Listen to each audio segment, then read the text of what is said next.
We are looking at how to pronounce the name of this city in Italy, in Tuscany. It's not far from Florence, actually.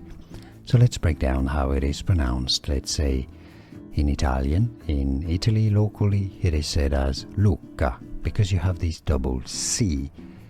You want to stress on this double C and make it twice as long a K sound here, because a C before an A in Italian is like a K. Lucca is how it's pronounced. Lucca, the city. Now you know. We are looking at how to pronounce the name of this city in Italy, in Tuscany. It's not far from Florence, actually. So let's break down how it is pronounced. Let's say in Italian, in Italy locally, it is said as Lucca, because you have this double C.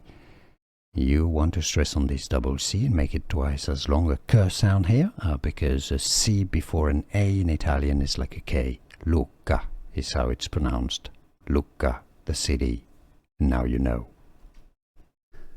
Here are more videos on how to pronounce more confusing words and names too many mispronounced. Like this video if you found it useful. I appreciate your support. I'll see you soon and thanks for watching.